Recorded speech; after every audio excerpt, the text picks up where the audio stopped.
I didn't tell my son I was going to tell this story on him, and he may disapprove, and I'm sorry in advance, son, but I can't help it. It's a cute story. Last week, I kind of got upset with him. I told him he was being childish, and we went upstairs to his room and had to talk about it. And he said, first off, he said, "I'm only 12. What do you expect?" You know. And I said, "Okay, that's a good point." And he said, "Besides, what's so great about being an adult?"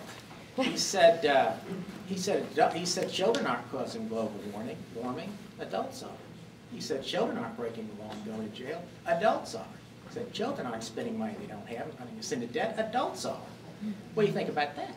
And I said, "That's a real good point." I started to say, well, those aren't really adults either. They're Republicans.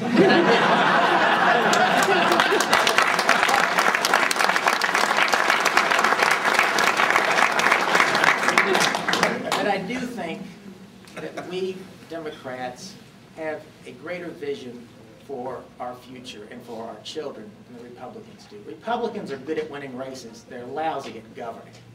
And I think all of us really care about the future of our children. Thomas Friedman had a book that came out a few years ago called The World is Flat. And he says, he makes the point that no longer are kids competing with the child down the road or the next county over. They're competing with the kids from China, from India, from Europe. And we have to give them the best education possible so they can live up to their potential. And we have to give them the kind of economy that will make them want to stay here in Kentucky, not just to survive, but to thrive.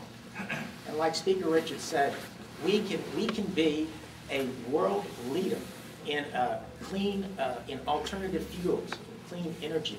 That can be the replacement industry for Kentucky for tobacco and coal, the two dying industries. And there's a huge void in our economy right now, and we need to energize our economy.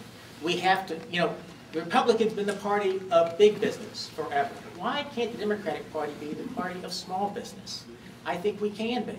I think, as Secretary of State, I was an advocate for small business, an advocate for entrepreneurs. I put together a program called One Stop Shopping, which helped entrepreneurs start and grow businesses that was recognized by the National Governors Association as one of the best practices in the nation for helping small business.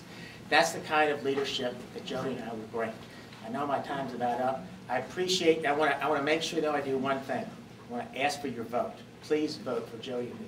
This is a critical election, and although Ann Northup released a poll a week or so ago that showed Jody and I up 21 points against Fletcher, 6 points against Northup, that's nice, that's reassuring, but I don't believe it's going to be that kind of blowout long shot.